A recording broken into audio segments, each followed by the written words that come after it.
Welcome to the midterm exam review. This video contains problems 11 through 16.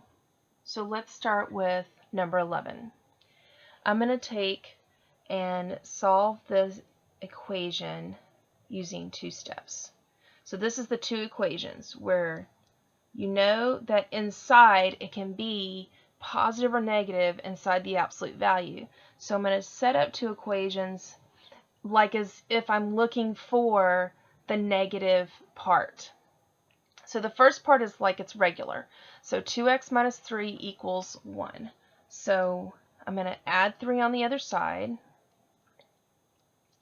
and that'll give me x equals 2. I'm going to do the same thing with the second equation. I'm going to add 3 on the other side, which will be positive 2, and then that will be 1.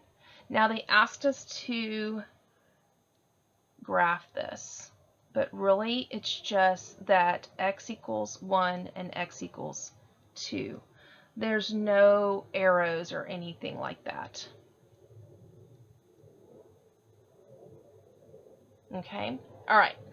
So let's do number 12 because it's basically the same thing, but with an inequality. So I'm going to set up the problem again with two equations. So I'm going to do the first equation just like it looks. And the second equation is going to be the same thing on the left, but I'm going to make it a negative 16. And remember that the inequality also switches or flips. Okay, so I'm going to work the first equation. Subtracting 6, I get 10. And then I'm going to divide by 2. Remember, if you're dividing by negative, you'd have to flip the sign, but we don't have any of that going on here, so that's good. All right, so I get x is less than or equal to 5. So I'm going to do the second equation real quick. So if I do subtract the 6 over, I get negative 22. If I divide by 2, now I'm not dividing by negative, I'm dividing by a positive 2. So the inequality stays the same. So that's going to make a negative 11. Okay, now I'm going to graph it. Okay, so I've got, let's just put a 5 here and a negative 11 here. All right, so I've got x is less than 5, greater than negative 11, and it's an equal to. Okay, so it's going to be a solid dot with a line in between it. All right, let's write the interval notation for this. Because it's an equal to, it would be a bracket, negative 11, comma 5. Okay, let's write the set notation to this. So we do the variable whereas, here's our condition, negative 11 less than or equal to x is less than or equal to 5. Okay, now that might not be on the test as far as those different pieces, but any one of them could be on the test. So watch for interval notation and set notation, and then also the graphing of the number line. All right, let's try the next problem. Okay, we've got another one where we have to make two equations. So let's do 7x using just like it looks here. And our second equation is going to be where we flip the inequality and then we make it a negative 14. Okay, I'm going to work the first equation. So I'm going to subtract 7 on the other side, which will make 7, and x equals greater than 1. Okay, for the second equation, I'm going to subtract the 7 on the other side, which will make negative 21, and that will make negative 3.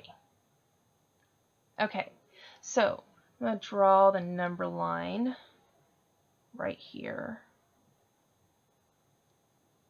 Okay, so I have a 1 and a negative 3. Okay, these are an equal to, so I can use a solid dot. Draw my arrow going less than 3 and greater than. Okay, let's do interval notation. So interval notation would be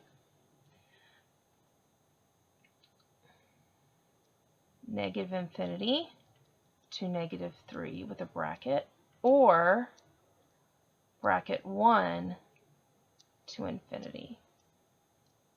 Okay, so there's my interval notation. Let's put set notation in there as well. So I have an x, whereas it is x less than or equal to negative 3, or x greater than or equal to 1.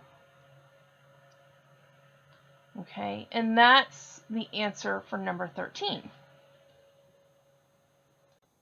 Okay, so for 14, we need to graph this absolute value. So I went ahead and added in the graph and the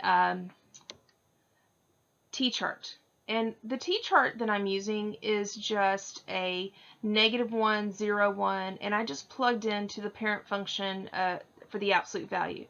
Because on this one, all we need to do is shift it. So it's the same graph as the parent function. We're just going to shift it left 2. So remember, this one right here is going to be -2, and then y is going to be shifted down 3. So our new vertex will be at -2, -3. So let's do that real quick.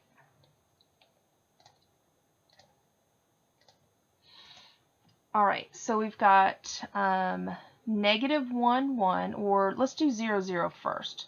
So 0, 0 shifts -2, -3 right there. Okay, and then the -1, 1 is going to shift over to right above that. And then the the 1, 1 is going to shift left 2 down 3 to about right there. Okay, remember that an absolute value looks like a V, kind of like a parabola, but it's actually a V. Okay, all right, let's try the next problem.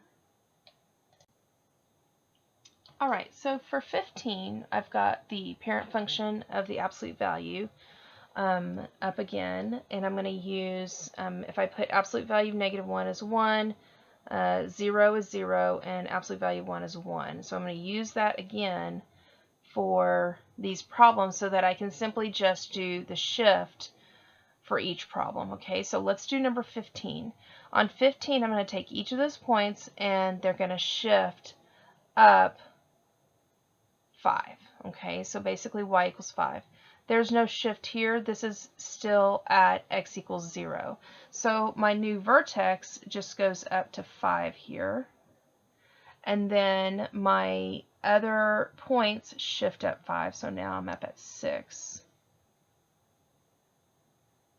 Right there.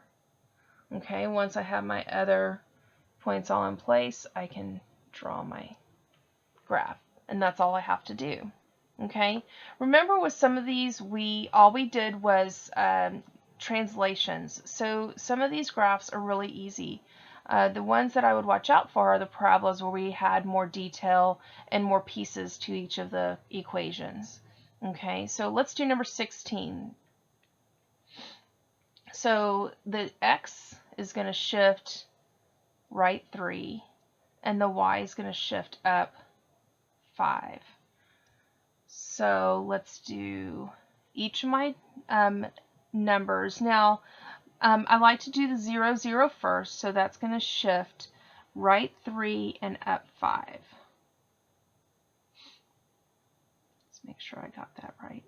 Okay, and then each of the other points. So I did the 0, 0 point first, so I'm going to do the -1, 1, which is right 3 up 5. And then my 1, 1. Okay, and then I'll draw the absolute value graph. Okay, well that's the last problem for this video. As always, please let me know if you have any questions. Check out the other videos for the exam review, and thank you for watching.